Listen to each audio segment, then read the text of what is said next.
Okay po, magandang hapon po sa inyo mga kapatid at muli nandito po tayo upang ipagpatuloy po ang ating pag-aaral tungkol po sa mga aral ng Biblia, lalo na po sa tinatawag pong Christian Homo at yun po ay series. At ngayon po ay ang pag-uusapan po natin ay tungkol po sa Christian husband. No? Natalakay na po natin yung Christian home, Christian marriage, Christian wife, at ngayon po ay pag-uusapan po natin yung Christian husband. So siguro po, bago tayo magsimula, tayo po ay manalangin para po tayo po ay gabayan ng ating Diyos na mga pangyarihan sa lahat. Amang mga pangyarihan sa lahat, salamat po Diyos sa hapong ito sapagkat kayo po ang nagbigay ng pagkakataon na kami po ay makapag-aral ng iyong salita. Nawa po ay pangunahan mo kami sa aming pag-aaral upang kami po ay lumago sa aming espiritual na buhay, lalo na po sa larangan ng mga mag-asawa, na maunawaan namin ang bawat obligasyon ng bawat isa upang sa lalago at papanatag ng bawat pamilya. Salamat o Diyos at nawa inihiling namin ang iyong ang Banal Espiritu na to siya pong magturo po sa lingkod nyo upang ipahayag ko ng may kahusayan na ayon lamang sa Biblia ang mga aral mo. Lahat po na ito Diyos dinadalangin ko sa pangalan ni Jesus. Amen. So, yun nga po mga kapatid, no? Isang kapurihan sa Diyos na muli tayo ay mga kapag-aral ng mga salita. Ngayon po ay ang ating teksto po ay nandun po sa Colosas chapter 3 verse 19, no? Tingnan po natin yung ating mga Biblia. Kung kayo po ay mayroong mga Biblia sa inyong mga tahanan, ay siguro po ay mabuksan nyo at malaman nyo ang mga talata. Sabi po dito sa Colossians chapter 3 verse 19, husbands, love your wives and be not bitter against them. Yun. So, sabi na sa pagkaliwat sa Tagalog, kayong mga asawang lalaki, mahalin ninyo ang inyong asawang babae at huwag maging mapait sa kanila. Yun po yung pagkatagalog. So, napakaganda po yung sinabi po ng ating kapatid na Pablo dun po sa mga mananampalataya sa Colosas tungkol po sa mga asawang lalaki. So, importante rin maunawaan natin ang aral na ito para magkaroon po tayo ng kaalaman, hindi lang yung nagkaroon tayo ng asawa, nagkaroon tayo ng kasama sa bahay. Dapat din maunawaan natin ano ba yung responsibilidad natin, mga kalalakihan bilang Kristiyano, bilang mananampalataya. So ngayon po, tingnan po natin yung the husband basic responsibility. No, diretso na po tayo. Ano ba yung responsibilidad ng mga asawang lalaki sa isang pamilya, lalo na po sa asawa? Tingnan po natin. So, number 1 is the command to love. Yun, yung utos na mahalin. Mapapansin po natin doon sa ating binara. Sabi doon, husband, love your wives. Yun. So, unang utos ay mahalin ang iyong asawa. So, it is his duty and obligations, no? Obligation po talaga, duty, obligation na mahalin ang asawa. Kung titinan po natin yung Ephesians chapter 5 verse 28 hanggang 29, may sulat po ang ating kapatid na Pablo sa mga mananampalataya sa Efeso. So ano po yung sabi po doon sa verse 28 hanggang 29. Tingnan po natin, no? Sabi po doon, so ought men to love their wives as their own bodies. He that loveth his wife loveth himself. For no man ever yet hated his own flesh, but nourished and cherished it, even as the Lord the church. So yun po yung sabi po ng ating kapatid na Pablo sa kanyang sulat sa mga mananampalataya sa Efeso. Sabi doon, kayong mga lalaki, mahalin ninyo ang inyong mga asawa na katulad ng inyong sariling katawan.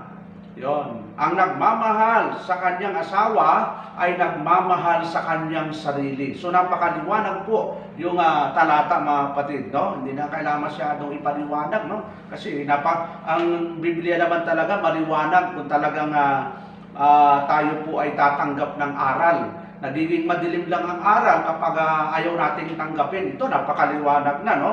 At alam natin, ang sinasabihan po ng ating kapatid na Pablo ay ang mga mananampalataya sa Colosas. At inadres po niya itong talatang ito sa mga kalalakihan doon po sa Colosas. Nasabi doon, kayong mga lalaki, mahalin ninyo ang inyong asawang babae sapagkat ang nagmamahal sa kanyang asawa ay nagmamahal sa kanyang sarili. So napakaliwanag po, no? At iyon po dapat natin gawin, mga kapatid, no? Na mga kalalakihan, na ibigay po natin yung dabis na pagmamahal sa ating mga asawa.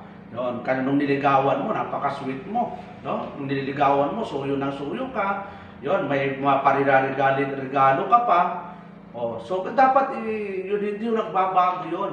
Kung gaano katamis nating niligawan, kung gaano ka-sweet ka noong una, ay hindi dapat na tatapos doon. Hindi porke may anak ka, ay nagbabago na yung sitwasyon. So, doon po sa verse 29, mapapansin din po natin, sabi doon, for no man ever yet hated his own flesh. Yun. Wala namang taong galit sa kanyang sariling katawan, no? So, lahat to ay minamahal, kaya nga inalagaan, yun, kaya nga natutulog tayo, kumakain tayo ng maloso, mga healthy foods, yung minsan nagpapaganda pa tayo, dahil mahal natin ating katawan. Ay ganun din ho sa ating mga asawa, na kapag minamahal natin ang asawa na babae, minamahal natin ang ating sarili. So, napaganda pong talata. Some say, I just don't love her anymore. Yun. Mayroong mga kalalakihan ay hindi ko na siya minamahal. Wala na akong pagmamahal sa kanya. Pero ano ba yung sabi ng Diyos, mga kapatid, no? Kasi ang pinag-uusapan natin, biblical, as a Christian, as a believers, ano ba yung dapat nating sundin? Yung gusto natin o gusto ng Diyos? Tandaan natin, you must love her. He requires it of you. You must learn to love her. So inutos ng Diyos, no? Love her. Love your wives. Utos po ng Diyos yun eh. Hindi mo pwedeng baliwalain yung utos po ng Diyos. So, yung ilan nagsasabi na yung mga the old feeling is gone. Yun. Ang mga yung nararamdaman niya dati na wala na, pero tandaan po natin, excuse lang yon, no? Ng mga gustong humiwalay. So, bakit nung una naman, ang tindi ng pagmamahal mo sa kanya? So, marami yung reason yan eh. May third party, mayroong mga reason, no? Pero babalik po talaga tayo doon sa biblical truth, sa utos ng Diyos, na mahalin ang asawang babae. Yun, kaya yun ang ating puntos doon, mga kapatid, no? So if you will start showing her love, yun, love her as you would love your own body. Yun. Pag nagsimula kang mahalin ang asawa mo, talagang mahalin mo siya bilang sarili mong katawan. Iisipin mo yung asawa mo, yun ang katawan mo. Kaya kapag inisip mo yon na sarili mong katawan, hindi mo bibigyan ng hindi maganda, hindi mo bigyan ng sama ng loob, binalaki, tampo, kasi sarili mong katawan po yun eh. So ano pa? Sabi doon, nourishing and cherishing her even as the Lord does the church. Kasi binaya po yan sa simbahan eh, na pinapakain. Yun, sabi cherishing, yun, pinapasaya, hindi binibigyan ng kalungkutan. Marami yung mga asawang babae, no, na nagsasaper dahil nga po yung kanilang mga asawang lalaki ay hindi sila nabibigyan ng totoong pagmamahal. Hindi ho nabibigyan ng totoong kasiyahan. Hindi na-i-enjoy yung pagiging mag-asawa. Pero yun po ay utos talaga ng Diyos na katulad ng Panginoong Jesucristo na ibinigay yung kanyang sarili sa iglesia. Yun, nagsakripisyo po siya. alang-alang sa church. Ganon din po ang sitwasyon natin mga kalalakihan. Dapat nagsasakripisyo tayo alang-alang sa ating mga asawang babae. Kasi larawan po yun ng church. Kasi tinan po natin, no? Ang Panginoong Jesucristo na matay para sa atin, para sa kanyang iglesia.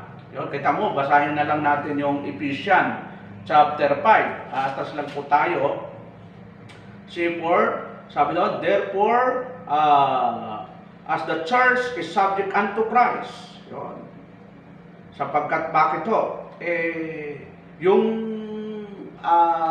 church, yung submission at yung head ay ang ating Panginoon. So anong pinapakita doon mga kapatid? Na yung relationship ng church at ng Panginoon ay napakaganda. So, ganun din po yung mag-asawa na nilarawan po sa church at sa Panginoong Jesucristo. Dapat ay talagang matibay yung samahan, ano man yung problema ay dapat pag-usapan. At tayo ang mga kalalakihan na dapat palaging mayroong mataas na unawa, mataas na pasensya, mataas na pagtsatsaga na unawain ang ating mga asawang babae. So, it is agape love. Dapat yung ibibigay natin na pag-ibig ay agape love, hindi yung emotion lang. Hindi lang nakilala natin siya dahil maganda, dahil edukada, dahil maraming pera. Hindi ho yun ang sukatan sa pag-aasawa. Ang sukatan sa pag-aasawa ay talagang yung pag-ibig na talagang yung tinatawag na agape love. Ano ba yung agape love? Siyempre, yung walang kondisyon na pag-ibig. Na pag dumating ba yung panahon, ang asawa mo ay hindi na kasing ganda nung una, ay mahal mo pa ba rin ba? Kung dumating ba ang panahon na malatuklasan mo ang mga kahinaan ng asawa mo, ay mamahalin mo rin po ba? So sa totoong pagmamahal, wala hong kondisyon. Kahit ano pa ang mangyari sa asawa mo, matuklasan man ang kanyang kahinaan, hindi dapat nawawala yung totoong pag-ibig. Tingnan natin, no? Sabi doon, this love is known by actions. Yung totoong pag-ibig ay may action. Hindi lang yung sinasabi na I love you very much, I love you 3 times a day, I love you million times. Hindi po. Ang pag-ibig, ang totoong pag-ibig ay may kaakibat na gawa, may kaakibat na aksyon. Kung titingnan po natin ang 1 John chapter 3 verse 18, tingnan po natin ang ating mga Biblia, mga kapatid. At kung kayo po ay nanonood, maganda po ay sundan po niyo ako sa banal na kasulatan. Ang sabi po dito, my little children, let us not love in word, neither in tongue, but in deed and truth. Yun po ang sabi ng ating kapatid na Juan, na kung magmamahal daw tayo, ay hindi lang sa salita, hindi lang sa dila, kundi sa gawa at sa katotohanan. Yun po yung sabi, napakaganda pong talata ito mga kapatid, no? Na kung ating gagawin talaga, yung nakasulat po dito, na ipakita natin sa aksyon.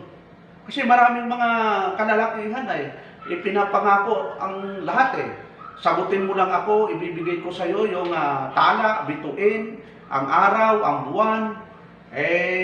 Yung nagkaasawa nga talagang bituin, araw ang nakita dahil iba ho yung ginawa So, hindi po. Ang sabi po ng talata, magmahal tayo, hindi lang sa salita, hindi lang sa dila, kundi sa gawa at sa katotohanan. Yun, gawa at katotohanan. Gumagawa ka, pero dapat sa katotohanan kasi marami yung gumagawa, wala naman sa katotohanan Dapat, yung ginagawa mo, according to the will of the Lord, according to the principle of the Lord Jesus Christ. So, pag yun po ang ginawa natin, mag-glory ang Panginoon. Kasi, tandaan po natin, kung bakit ginagawa natin ito, ay hindi para masiyahan tayo. Para masiyahan ang Diyos. Kahit medyo mahirap. Mahirap po talaga. Kaya lang, ginusto mo mag-asawa. Ginusto mo magkaroon ka ng partner. So, dapat alam mo yung obligasyon. Bilang ikaw ay asawang lalaki.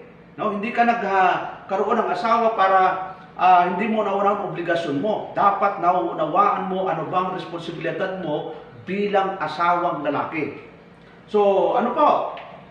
Tingnan natin sa 1 Corinthians chapter 13, ano ba yung definition ng love? Yung iba, sabi lang, nung ako yung high school, no? Sabi doon, love is blind.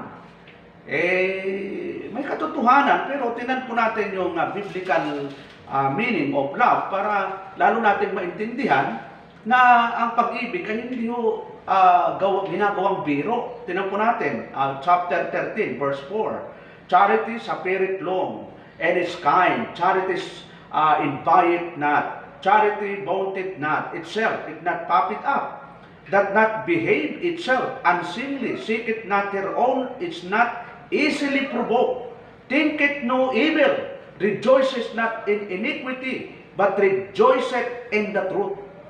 Beareth all things, believeth all things, hopeth all things, endureth all things. Yun po, napakagandang kahulugan ng talata. At pwede nyo i-review pwede nyo basahin ulit sa banal na kasulatan, mga kapatid. Paulit-ulitin nyo yung talatang yon.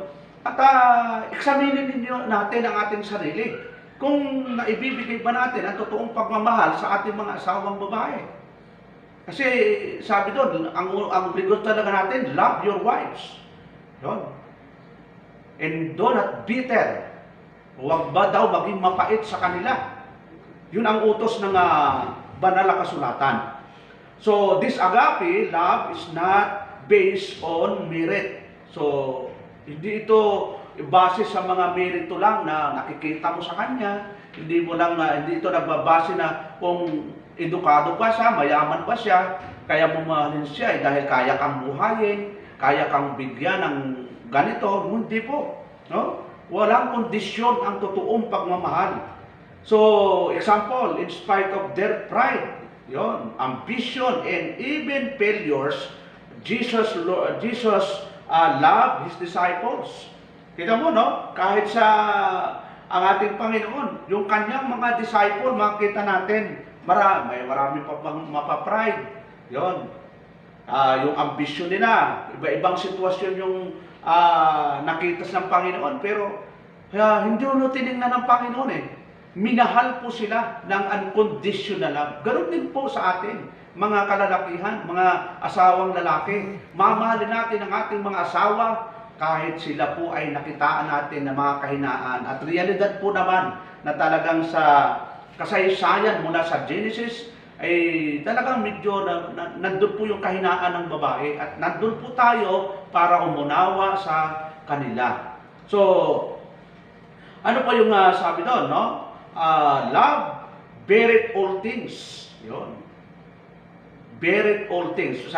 Basahin natin yung John chapter 13. Ano po yung sabi ng ating Panginoon sa John chapter 13, verse 4 and 5. Sabi po doon sa chapter 13,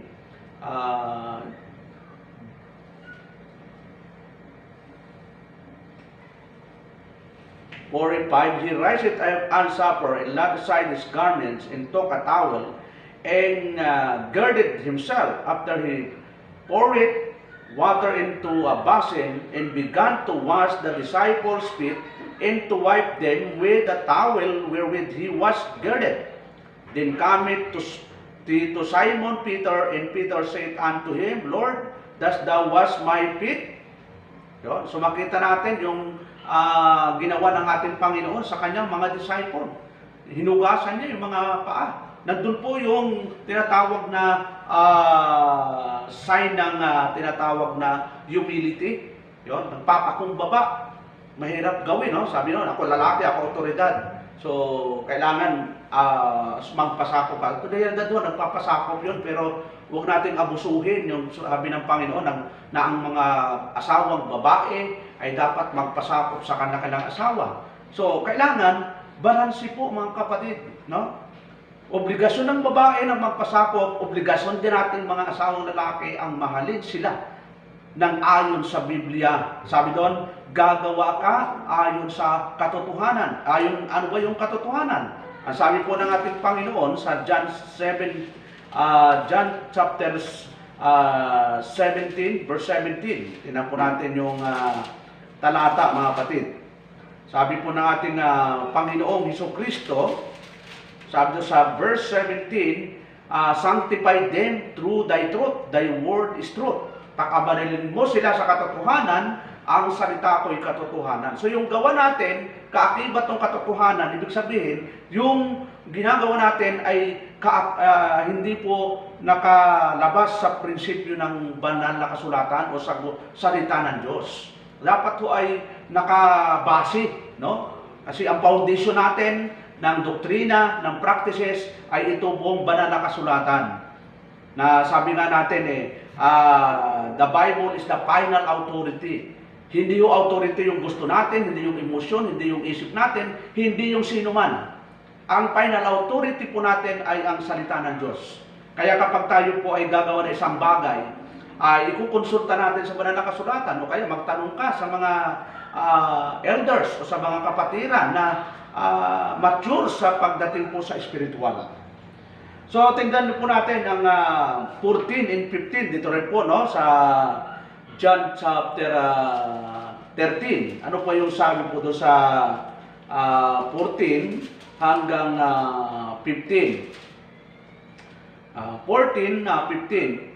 If I then, your Lord and Master, have I washed your feet, you also ought to wash one another's feet. For I have given you an example that you should do as I have done to you. So, ang Diyos, ang Panginoong Jesucristo, no? Ginawa na po lahat niya yung halimbawa para maging halimbawa po natin as a believers of the Lord.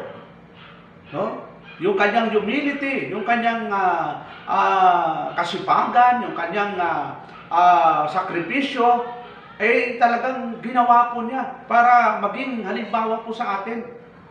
So, tapos sa verse 34, ano yung makita po natin doon? Sabi doon sa 34, a new commandment unto you, that you love one another as I have loved you, that you also love one another. Siyempre, ang sinasabihan nito, mga disciples, lalo na tayo, no, bilang mga asawang lalaki, na dapat tayo po ay nandun po yung pagmamahal natin. Dahil kung ang kaasawa mo rin ay Kristiyano, ay talagang dapat maramdaman niya ang totoong pagmamahal ng isang asawang lalaki na Kristiyano.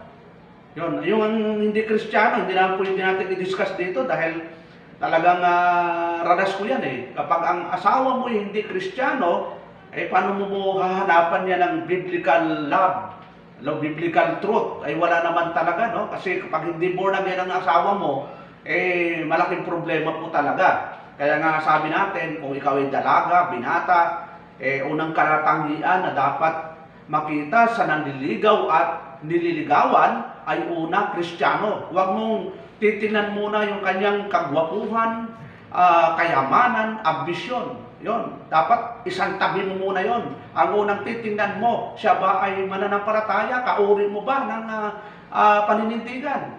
Baka sabihin mo, Kristiyano naman pastor, Kristiyano siya, nagbabasa ng Bible. Ayun po kontra naman sa pananampalataya mo. Di bagsak din po. So, Jesus taught that we are to even love our enemies. Yun. Di ba? Ang ating Panginoon, kahit yung mga kaaway nga, sabi doon, bahalin nyo. Tingnan po natin sa Matthew chapter 5. So, ang Panginoon, pag inutos niya, dapat gawin po talaga, no? Kasi ito po yung ating final authority sa ating doctrines and practices, yung sinabi ng ating Panginoon. So, sabi niya sa Matthew chapter 5, verse 43, ano po ang sabi ng ating Panginoong Jesucristo? Sabi niya sa chapter 5, verse 43, you have heard that it had been said, thou shalt love thy neighbor and hate thy enemy. So, siyempre, kinukot niya yung sa Leviticus chapter 19, verse 18. Tapos sa Deuteronomy chapter 23, verse 5. Kinukot po niya. Pero anong sabi niya sa verse 44? But I say unto you, yun. Kung ano man yung utos sa lumang tipan na sabi doon you have heard that if you have been said, thou shalt love thy neighbor and hate thy enemy.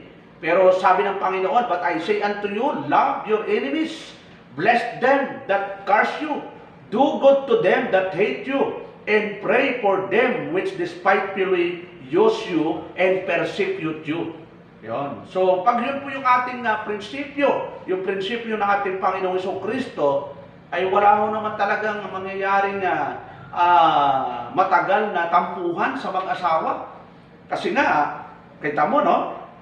Kung ang pag-airalin po talaga natin yung pag-ibig, sabi doon, love your enemies, bless them that curse you, do good to them that hate you, and pray for them which despitefully use you and persecute you.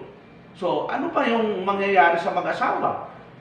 Ay tayo mga lalaki ang kailangan talaga nauunawa natin yung ganong level ng pag-ibig. Yon, hindi lang natin pinakasalan, niligawan, pinakasalan.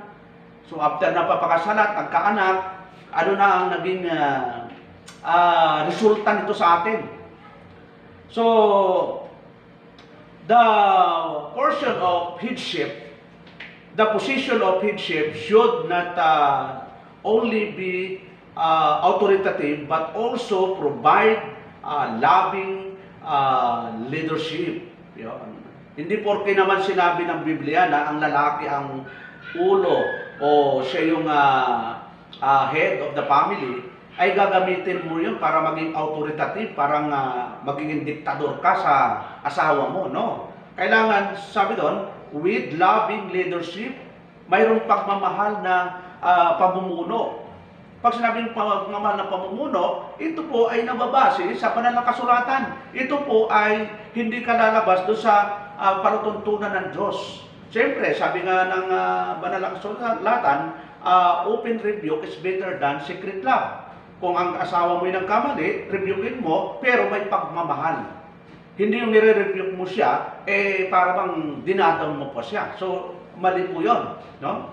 Ang pagre-rebuke, siyempre, dadaanin po natin sa tama. Kasi mag-asawa na kayo, maganda, may relasyon na kayo. So, wag lang yung masasaktan yung partner mo. Minsan, naabuso natin yung sabi no, ako ang head of the family. Kaya huwag kang sasagot-sagot sa akin. Matatamaan ka sa akin. Hindi po ganun, no? Gawain lang po ng mga pagano yan, gawain lang po ng mga hindi mananampalataya yan. Ang mananampalataya ay dapat mayroon pong self-control. Huwag po tayong madala ng ating emotion. Yung mga ginagawa ng mga magulang natin, kahit sabihin mong, hindi, nagmana ka sa tatay mo, nagmana ka sa nanay mo. Hindi dapat ganon. Ang dapat ugaliin natin ay ugaling Kristiyano. No? Ugaling, kita mo, tinan po natin sa 1 Timothy, chapter 3, verse 15. Ano po yung sabi ng ating kapatid na Pablo? Sa sulat po niya kay Timoteo. Tinan po natin yung talata na verse 15. Sabi po ng ating kapatid na Pablo, But if I tarry long, that thou mayest know how thou oughtest to behave thyself in the house of God, which is the church of the living God, the pillar and ground of the truth. So ano yung punto natin? That thou mayest know how thou oughtest to behave thyself in the house of God. Mayroong uugaliin po tayo sa bahay ng Diyos, na ang bahay ng Diyos, siyempre, tao po ang tinutukoy doon, hindi building, no? At tayo po, kahit saan pa tayo pumunta, lumabas ka man ng bahay-sambahan, still, kabahagi ka ng bahay ng Diyos o iglesia ng Diyos o iglesia o kalipunan ng mga mananampalataya.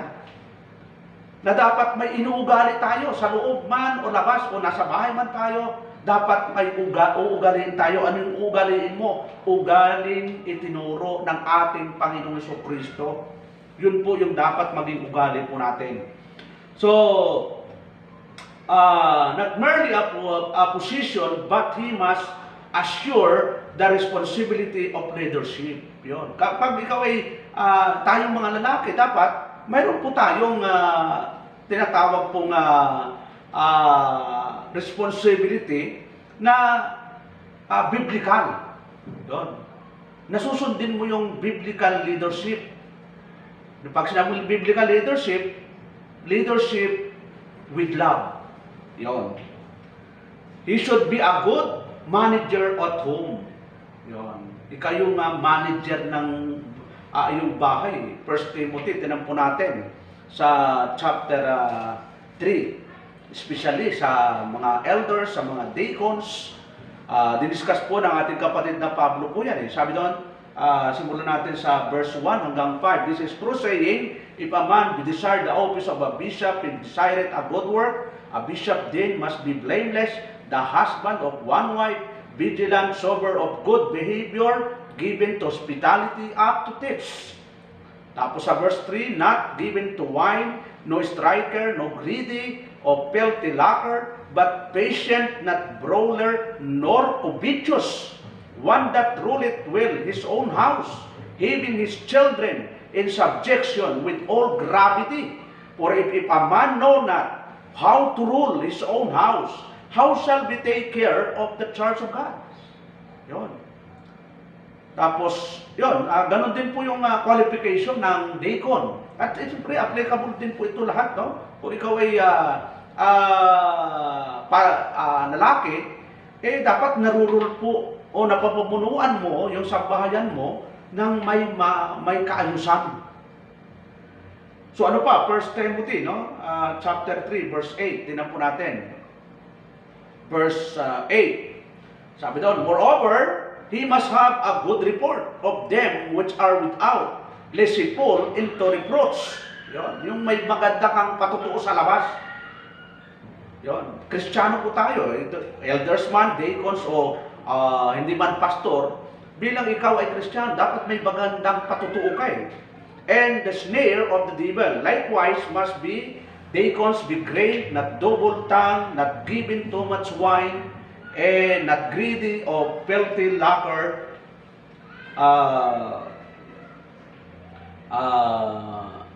holding the mystery of the faith in a pure conscience, and let this also first be proved. Then for them use the office of a deacon, being found blameless. Even so must their wives be grave, not slanderers, sober, faithful in all things. Let the deacons be the husband of one wife, ruling their children and their own houses well. So, napaganda pong talata, at siyempre ang original na sinulatan nito, siyempre yung mga si Timoteo, at taga-address po sa mga gustong maglingkod sa Diyos, bishop and deacons. Pero kung pag-aaralan po natin kung sa pamilya, applicable din po ito na kailangan maging faithful tayo sa Diyos. At kung faithful tayo sa Diyos, faithful din tayo sa ating asawa. So, he must reflect Christ's headship over the church. So, titingnan mo lang yung headship ng Panginoon. Ano ba yung ginawa niya sa iglesia? Ano ba yung sakripisyong ginawa niya? Sabi nga ng ating Panginoon, tingnan po natin, John chapter 10, no? Ito, maganda pong tingnan natin yung ginawa ng ating Panginoon. Sa verse 26, sabi doon, but you believe not because you are not of my sheep. As I said unto you, my sheep hear my voice, and I know them, and they follow me. And I give unto them eternal life, and they shall never perish, neither shall any man pluck them out of my hand. My Father which gave them me is greater than all, and no man is able to pluck them out of my Father's hand. So, makita natin na ang ating Panginoon sa bilang pastor natin ng ating kaluluwa, ay talagang ibinigay niya lahat. Buhay niya, sakripisyo, pagmamahal, talagang ibinigay niya sa iglesia. So, ganoon din yung larawan ng natin bilang tayong mga asawang lalaki. Ibigay po natin sa asawang babae yung sakripisyo, yung pagmamahal, yung ibigay po natin yung buhay natin alang-alang sa kanya. Kasi yun po yung larawan ng ginawa ng ating Panginoon. Talagang buong buhay niya ay ibinigay sa kanyang mga tupa, sa kanyang iglesia. So, it is a tremendously serious responsibility. Yun.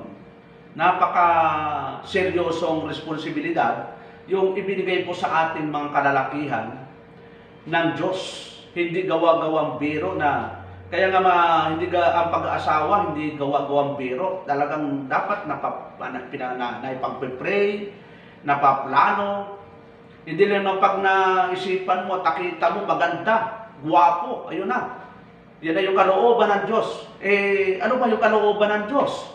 Ang kalooban ng Diyos una, siyempre, yung mapangasawa mo ay makadiyos din. Makadiyos ka nga eh. Ang asawahan mo, hindi makadiyos. Ay ano kaya magiging resulta nun? Tandaan po natin, ang sabi po ng, tinan po natin yung 2 Timothy chapter 3. Ito po ay pangalawang sulat ng ating kapatid na Pablo kay Timoteo. Ano po yung sabi po ng ating kapatid na Pablo kay Timoteo? Sabi po niya sa chapter 3, verse 1 and 4. Sabi niya, this know also that in the last days perilous times shall come, for men shall be lovers of their own selves, covetous, boasters, proud, blasphemers, disobedient to parents, unthankful, unholy, without natural affection, truth breakers, false accusers, incontinent, perverse, despisers of those that are good, traitors, heady, high-minded, lovers of pleasures more than lovers of God. Yon, having a form of godliness but denying the power thereof, from just turn away. So ito yung mga katangian ng hindi mga godly men, no? Dapat wala tayo doon, dapat tayo doon sa biblical men na lalo na po sa asawang lalaki, no? Ano pa 'yon sa verse 13, sabi doon, but evil men and seducers shall wax worse and worse, deceiving and being deceived. 'Yon. Ano yung pinupunto doon mga kapatid natin na hindi ho biro ang pag-aasawa ng isang lalaki. Kasi nakaatang nga po sa kanya yung responsibilidad. Yung pagpo-provide, mahalin, pasiyahin. Sino po ang pakakainin mo? Yung kasama mong babae, pag mag-asawa, pakamahalin at pasayahin. Yun po ang responsibilidad natin. Hindi dapat magbabago yon hanggang sa kamatayan ng bawat isa po. Hindi ho dapat nagbabago. The example of this love, Ephesians 5:23 hanggang 30. Tingnan po natin yung example na ibinigay ng ating kapatid na Pablo dito po sa kanyang sulat sa mga mananampalataya sa Efeso. Ano po yung sabi po niya dito, Ephesians chapter 5, simulan natin sa verse 23. For the husband is the head of the wife, even as Christ is the head of the church, and He is the Savior of the body. Therefore, as the church is subject unto Christ, so let the wives be to their own husband in everything. Husband, love your wives even as Christ also loved the church and gave Himself for it. So mapapansin po natin, no? And gave Himself for it, that He might sanctify and cleanse it with the washing of water by the word, that He might present it to Himself a glorious church, not having spot or wrinkle or any such thing, but that it should be holy and without blemish. So ought men to love their wives as their own bodies. He that loveth his wife loveth himself. For no man ever yet hated his own flesh, but nourished and cherished it, even as the Lord the church. So napakaliwanag po doon sa talatang yun mga kapatid na talagang ang isang asawang lalaki, ibinibigay yung buhay niya sa kanyang asawang babae. Yun po yung sabi ng ating Panginoon, larawan ng ating Panginoon, ibigay yung kanyang buhay sa iglesia o sa kanyang mga tupa. Kaya napakagandang mga talata mga kapatid. So, his sacrificial love. Mayroong sacrificial love na gagawin. No? Hindi lang yung love na kundi ang totoong nagmamahal ay nagsasakripisyo. tingnan natin yung 1 John chapter 4, verse 19. Ano po yung sabi po ni John? Ito pong Book of John, 1 John, ito yung pangalawang sinulat niya, no? Si John the Beloved. 1 John chapter 4, verse 19. Tingnan natin yung talata, kapatid. Ano po sabi doon? We love Him because He first loved us. Yo, kita mo natin, kapatid, no? Kaya tayo nagmamahal, ay ang nagmahal ay ang Diyos. Hindi ho tayo ang unang nagmahal sa Diyos. Ang Diyos po ang unang nagmahal sa atin. Resulta lang ng pagmamahal natin na ginagawa ay dahil tayo po ay na-born again through the power of the Holy Spirit. Pero ang punto natin doon, mga kapatid, ganun ho, dapat ang mga kalalakihan ang unang nagpapakita ng pagmamahal sa kanyang asawang babae. Yun. Kahit marami pang mga kahinaan ng mga kababaihan, nandun po, ipakita natin yung totoong pagmamahal. Makita natin sa John 3:16. Yun, mga figure po yan na larawan po na bilang tayo mga asawang lalaki, mayroong aksyon, mayroong ginawa. Ano yung sabi sa John 3:16? Ito, sa ulo ng kahit mga bata, sa ulo ito. Sabi doon, for God so loved the world, that He gave His only begotten Son, that whosoever believeth in Him should not perish, but have everlasting life. Yun. Yung pagmamahal, mayroong ginawa. Hindi lang nagmamahal, kundi may aksyon. Sabi nga natin, action with truth. Aksyon na kaakibat yung katotohanan. So, He gave Himself. Yun. Nakita natin doon sa 1 Corinthians, binasa natin kanina. He gave even unto death of the cross. Yun. Ang ating Panginoon hanggang kamatayan, ibinigay yung kanyang buhay alang-alang sa kanyang mga tupa. It is supportive love. Kanina, no? Nakita natin na ang pag-ibig ay may sakripisyo. Ngayon, ang pag-ibig po ay mayroong tinatawag na supportive. Mayroong pagsusuporta. Susuportahan mo yung asawa mo. Yun, sa kanyang kahinaan, sa kanyang kamalian, hindi mo siya susumbatan, hindi mo siya ida-down. Kasi maraming mga asawang lalaki sa halip na palakasin ng kanyang mga asawang babae, ay lalo nang pinanghihina, dinadown. Tayo mga Kristiyano, tayong mga nanampalataya, dapat po kapag mayroong pagkakamali ang ating asawang mga babae, dapat tayo po ay kasangkapan na sila po ay palakasin, aliwin, at i-comfort. Ang Panginoon, hindi na po sinumbutan niya yung mga alagad niya. Nung tinawag po sila, ang ginawa ng Panginoon, in-encourage po sila, at ginawa pong fishers of man. Yan. Yun ang ginawa ng ating Panginoong Jesucristo. So ganoon din po tayo, mga kalalakihan, mga asawang lalaki, na kapag mayroon tayong nakitaan ng mga kahinaan ng ating mga asawang babae, yun, huwag na nating sumbatan, nakaraan na po yun, natapos na pong gawin niya yun. Ang kailangan na lang, i-encourage natin sila, na huwag na nang maulit, o nawa ay tayo ibang katuwang na gawin ang isang bagay, at bago gawin ay dapat alam ng bawat isa. Yun, hindi mo yung nagdilihiman. Ang bawat mag-asawa, maraming mag-asawa naglilihiman eh. Dapat walang lihim sa mag-asawa. Ano yung desisyon mo, dapat alam ng bawat isa. Yun. Hindi yung nalalaman mo lang, tapos na. O siyempre, ang resulta nun, hindi maganda. So bago magdesisyon, dalawa kayong mag-uusap. Siyempre, ang final na magdesisyon, ikaw pa rin na lalaki, pero dapat ipaalam mo rin sa asawa mo, babae. Para ano man mangyari, at least napaalam mo. Hindi nung malalaman mo lang, tapos mo nang ginawa.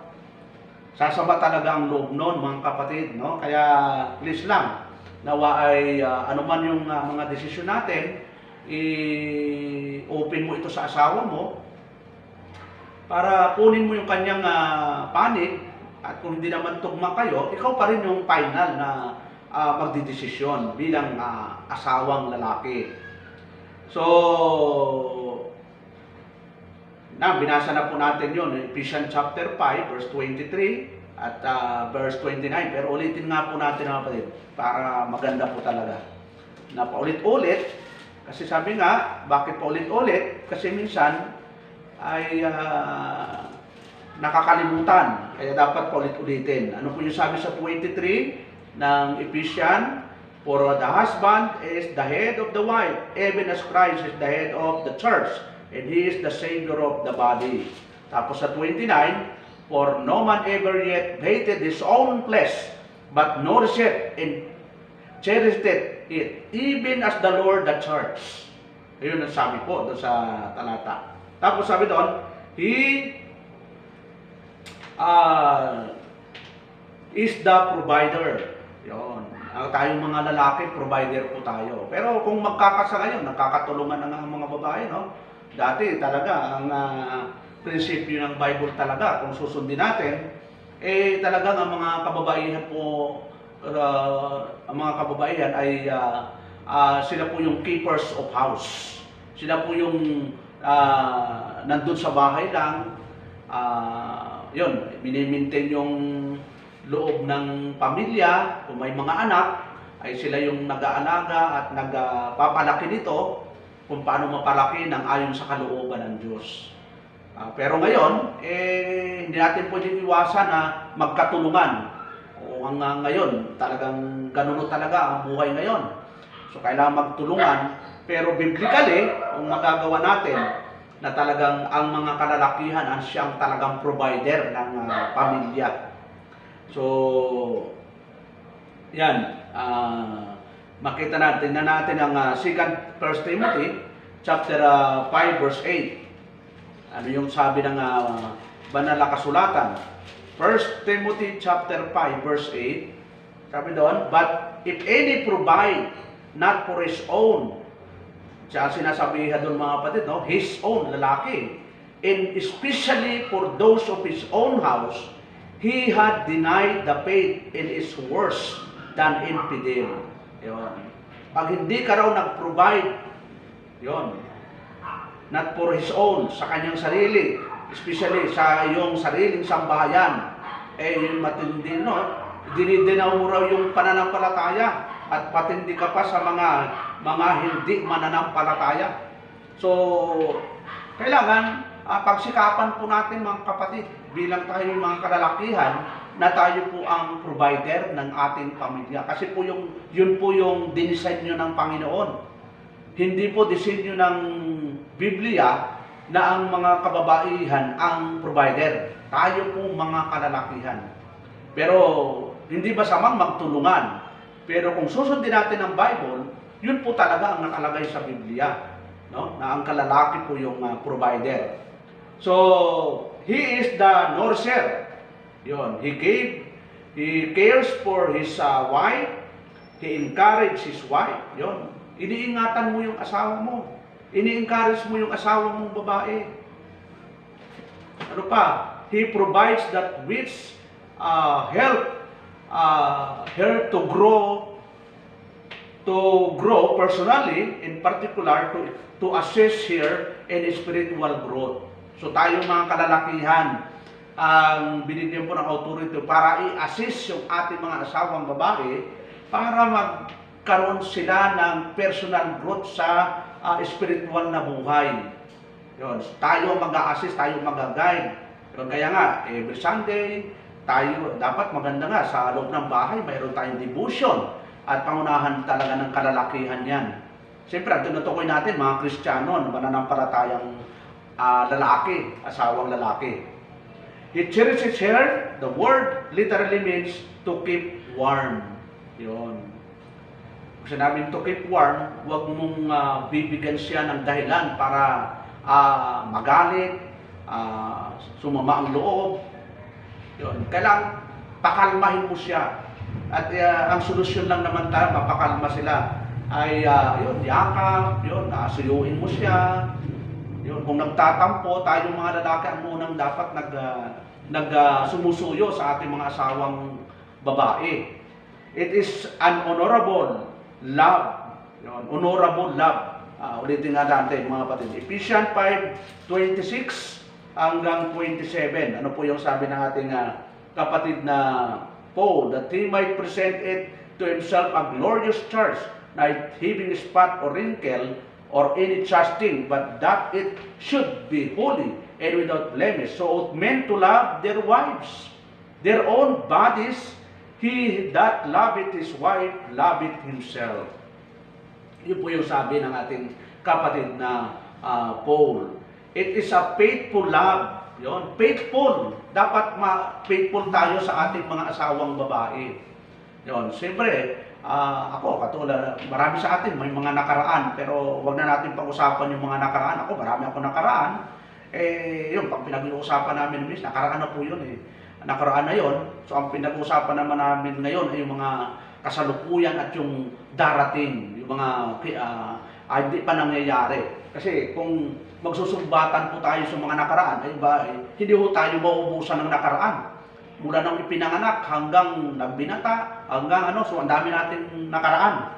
So, kung may nakaraan tayo na hindi maganda, it's better na, sabi nga ni Apostol Pablo, kalimutan ang nakaraan, harapin ang nakalaan. Yun po yung pinakamagandang gawin po natin. So, tinanong natin yung 1 Peter chapter 4, verse 8, at sa bahagi ito ay tinan po natin 1 Peter chapter 4, verse 8. Ano po yung sabi po ni Peter? Sabi doon, in above all things, have fervent charity among yourselves, for charity shall cover all the multitudes of sins. Pag pinairal natin yung totoong pagmamahal mga kapatid, ay talagang makukover nito, matatabunan nito yung mga kasalanan Yun, kaya nga, may mali yung asawa mo, yun, dahil sa pagmamahal mo, makakalimutan mo ito So, ano pa?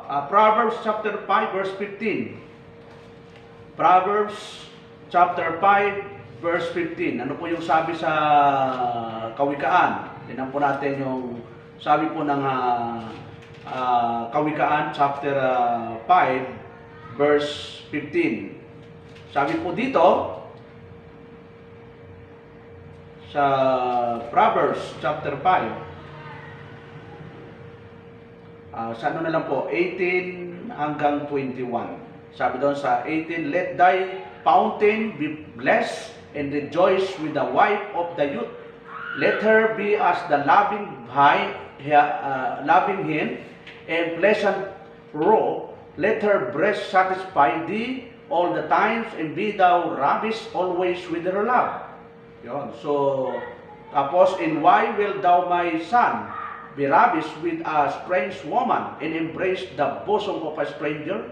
For the way of man are before the eyes of the Lord, and be pondereth all his goings. His own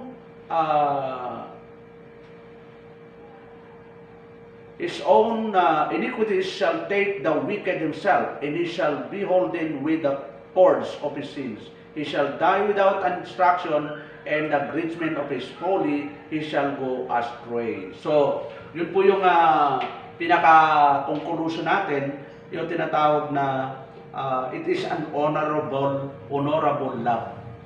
Yun, may pag-respeto ka, may paggalang ka sa asawa mong babae. Yun, pag sinabing inu-honor mo siya, sabi nga, first honor, second honor, may ibinibigay na something. Kaya maganda kapag ikaw ay mayroon kang the best na ibinibigay sa kanya.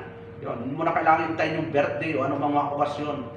Pag uwi mo, yun, bili ka ng kahit lollipop dyan o candy, o kaya something na talagang bawat uwi mo may pasalubong ka. Yung maramdaman niya na kahit sa kaunting bagay, naalala mo siya. Yun. So, nawa po sa hapon ito, ay mayroon po tayong natutunan regarding sa Christian husband. At nawa ay ating manapag-aralan tungkol po sa Christian home, Christian marriage, Christian wife, at ito ngayon ay Christian husband, ay maging dahilan upang mabuklod ang ating pamilya na maging masaya at nandun po yung takot natin sa Diyos at buong pamilya ay naglilingkod sa Panginoon.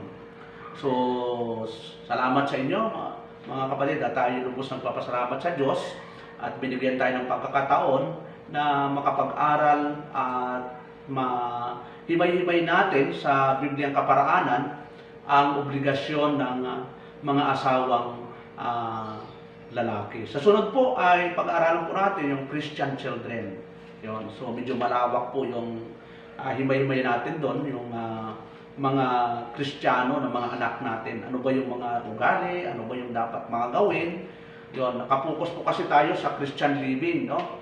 Hindi lang bilang nagpapalitan po ako ng pagtuturo, Christian living, tapos doctrines, kasi maganda rin po yung matutunan po natin yung doktrina.